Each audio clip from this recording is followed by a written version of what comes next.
Poboljšavajući uvjete života kroz pružanje pomoći i njege, projekt Zaželi je u svojoj novoj fazi ponovno donio svjetlost u živote starijih i nemoćnih osoba na području grada Vrbovskog. Ovaj projekt, financiran iz Europskog socijalnog fonda, zapošljava 20 žena iz lokalne zajednice te je zlata vrijedan za sve one koji žele dočekati dostojanstvenu starost u poznatom okruženju.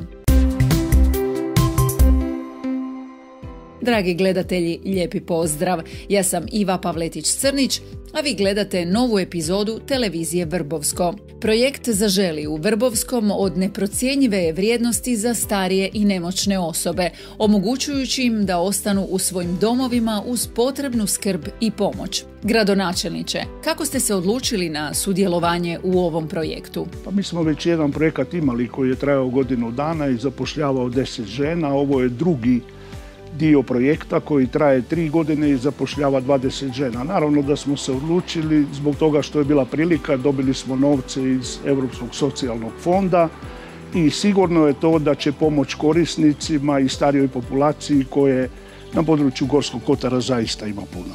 Riječ je zapravo o izuzetno vrijednom programu od kojeg koristi ima cijela zajednica. Ivana, recite nam malo detaljnije o kakvom se projektu ovdje radi. Radi se o projektu Zaželi, prevencija institucionalizacije, kojemu je u cilju upravo to, prevencija institucionalizacije, odnosno da stariji ljudi što duže ostanu u svome domu. Ovaj projekt će trajati 36 mjeseci. Njegova provedba je počela u ožujku 2024. godine, a završit će u ožujku 2027. godine. Tko su sve korisnici programa Zaželi? Osobe starije od 65 godina te osobe s invaliditetom 3. i 4. stupnja.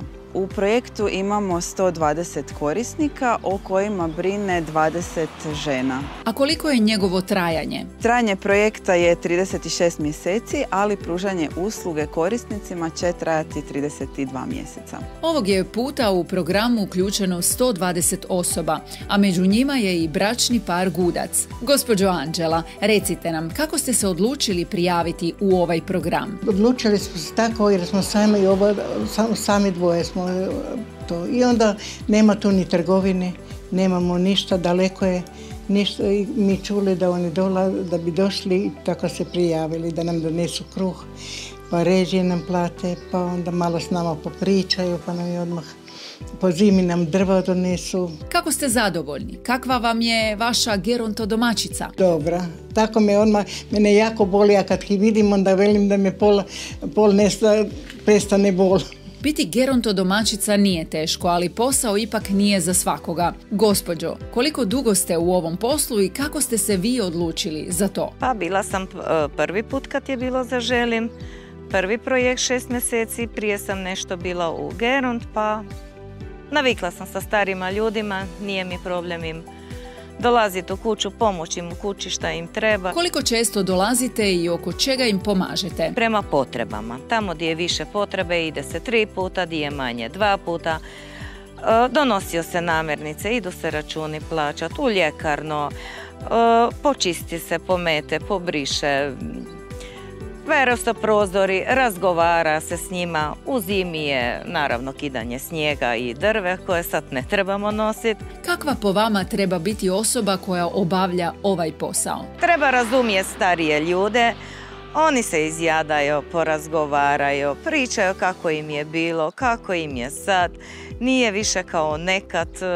I onda kad im neko dođe, oni su veseli, zna se već kad se dolazi, to očekuju taj dan i uvijek moraš biti nasmijan, dobre volje i onda su i oni ok. Upravo to je i svrha ovog projekta koji ne samo da osigurava pomoć onima kojima je najpotrebnija, već i jača zajednicu, donoseći pozitivne promjene u životima svih uključenih, pokazujući kako solidarnost i briga mogu izgraditi bolje društvo za sve.